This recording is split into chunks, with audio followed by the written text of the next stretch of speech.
इनमें हमें 2000 से भी ज्यादा नाम ऐसे मिले हैं जिनके सामने लावारिस लिखा है।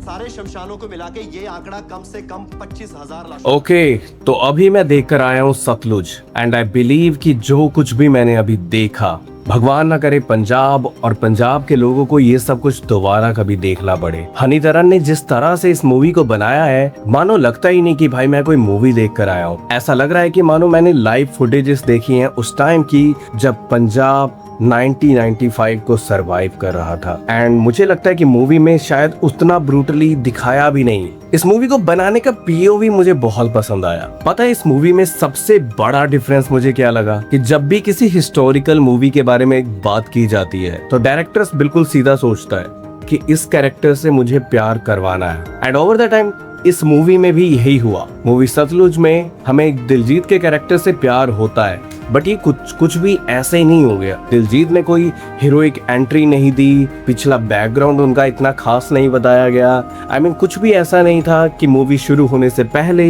इस कैरेक्टर के बारे में हमें कुछ एसेंस दिया जाए। बट द थिंग इज कि इस चीज को ग्रेजुअली बिल्ड किया गया। ये सब कुछ नेचुरल सा लगता है। वो एक फैमिली मैन होता है, अपनी फैमिली के साथ रहता है और अपना गुजारा करता है। बट जैसे जैसे इस इंसिडेंट में वो चलता चला जाता है, हम भी एज ऑडियंस उनके साथ जुड़ते ही चले जाते हैं। पंजाब के उस दौर में हमको लेकर जाए जहां चारों तरफ अनसर्टेनिटी है।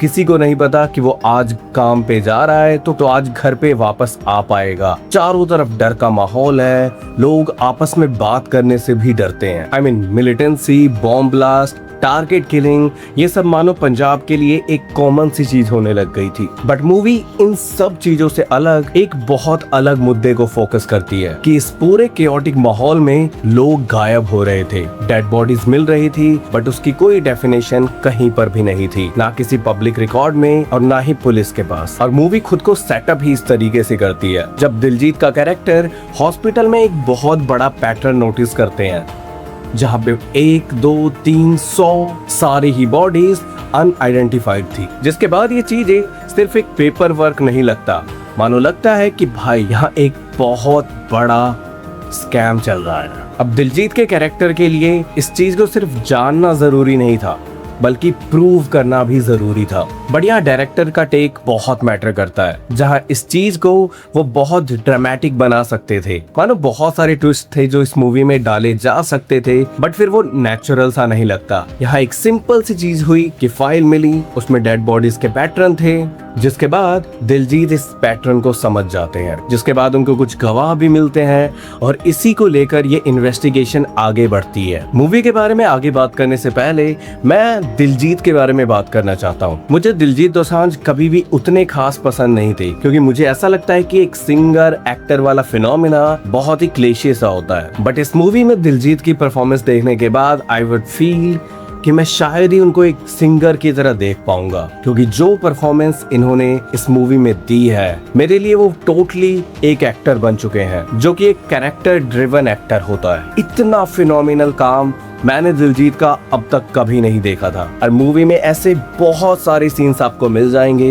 इस कैरेक्टर के पास कोई डायलॉग्स ही नहीं थे बट उनके आंखों की वो प्रेजेंस, वो डर, वो फीलिंग ऐसी थी कि आपको लगेगा कि भाई इस कैरेक्टर में कोई बात तो है। क्योंकि मूवी के हीरो कैरेक्टर होने के बावजूद भी उनकी आंखों का डर, उनकी हेल्पलेसनेस आप उनकी आंखों में देख पाओगे। मुझे लगता है ये कैरेक्टर के लिए इससे बड़ी कोई चीज नहीं। वैसे आउट ऑफ पंजाब के लोगों के लिए शायद जसवंत सिंह कालरा के बारे में जानना थोड़ा मुश्किल था, बट मैं आपको बता दूं ये एक रियल लाइफ ह्यूमन एक्टिविस्ट की कहानी है। बट 1995 में आगे चलकर उनका अपहरण हुआ और उनकी हत्या कर दी गई। बट ऑफ कोर्स ये मूवी थोड़ी बहुत तो फिक्शनलाइज है। आई एम नॉट सेइंग कि ये मूवी बिल्कुल फेक सी बनाई गई है, बट डायरेक्टर ने यहाँ पे क्रिएटिव लिबर्टीज जरूर ली है। इसलिए मैं कह रहा हूँ कि 95 की अगर पूरी कहानी जाननी है तो सिर्फ इस मूवी पे आप रिलाई नहीं कर सकते। आपको हिस्टोरिकल बुक्स देखनी पड़ेंगी, कुछ डॉक्यूमेंट्स देखने पड़ेंगे। बट ऑफ कोर्स ये मूवी आपको एक हिंट जरूर देती है।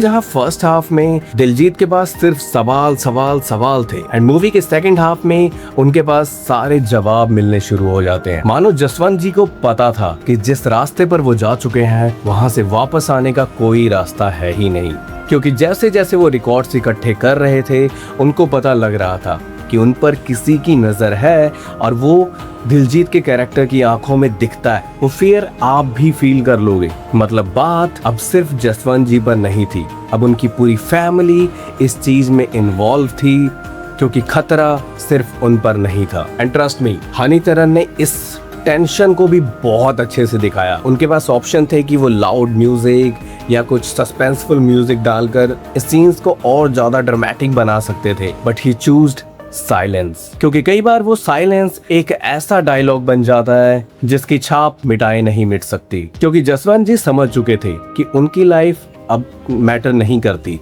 बट उनकी फैमिली, उनके बच्चे, उनकी सेफ्टी भी स्टेक पर थी। एंड यही चीज जसवंत जी को एक ह्यूमन बनाती है, और उसको भी दिलजीत ने बहुत प्यारे तरीके से आगे रखा। एज आई सेड, मूवी बिल्कुल भी ड्रामेटाइज करने की कोशिश नहीं करती, इसलिए ये कोई हैप्पी एंडिंग मूवी नहीं थी, बल्कि इसका एंड एक ट्रेजेडी के साथ होता है। मूवी के खत्म होने पर आपको बहुत लाउड म्यूजिक नहीं मिलेगा, बल्कि मिलेगा आपको एक साइलेंस, क्योंकि इस मूवी को बनाने का मकसद एंटरटेनमेंट तो बिल्कुल नहीं था, बल्कि आपको अनकंफर्टेबल करना जरूर था, ताकि इसके बारे में जाके आप थोड़ा पढ़ो, आप थोड़ा जानो कि हुआ क्या था, जसवंत सिंह कालरा कौन थे, केपीएस गिल कौन थे।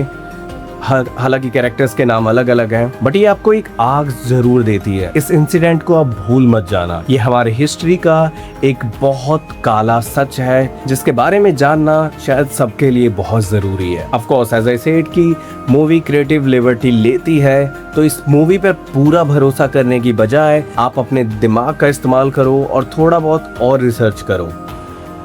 बट या, ये मूवी आउटस्टैंडिंग है, क्योंकि ना सिर्फ दिलजीत बल्कि बाकी सारे कैरेक्टर्स भी फिनोमिनल काम करते हैं, बहुत फिनोमिनल काम करते हैं। खराब कैरेक्टर्स पे आपको गुस्सा आ जाए और अच्छे कैरेक्टर से प्यार हो जाए, इससे ज्यादा ही क्या चाहिए एक मूवी से, जिसके ऊपर से बैकग्राउंड म्यूजिक बहुत कमाल का था। एज आई सेड कि साइलेंस का बहुत अच्छे से इस्तेमाल किया गया था। हालांकि इस मूवी को रिलीज करने से पहले बहुत सारी कंट्रोवर्सीज थी। इस मूवी का पहले नाम घल्लूघड़ा था, उसके बाद पंजाब 95 बना, उसके बाद सतलुज, जिसके बाद भी बहुत सारी बातें आई कि इस मूवी में बहुत सारे कट सीन्स किए गए, क्योंकि सेंसर बोर्ड इसको अलाउ नहीं कर रहा था। बट खैर, मुझे नहीं लगता कि इस कट सीन्स की जरूरत OTT पर होती है, बट स्टिल अगर है तो भी ये मूवी कहीं से भी मुझे अनसेटिस्फाइड नहीं लगती। तो फाइनल वर्डिक्ट दूं तो इस मूवी को आपको जरूर देखना चाहिए और उसके बारे में और ज्यादा जानना चाहिए। बट अगर आपको अलग अलग एक्टर्स के बारे में जानना पसंद है तो आप मेरी लेफ्ट वाले वीडियो, और अगर मूवीज के बारे में जानना पसंद है तो राइट वाली वीडियो पे क्लिक करें। मिलते हैं अपने किसी और वीडियो में। Tata, bye bye.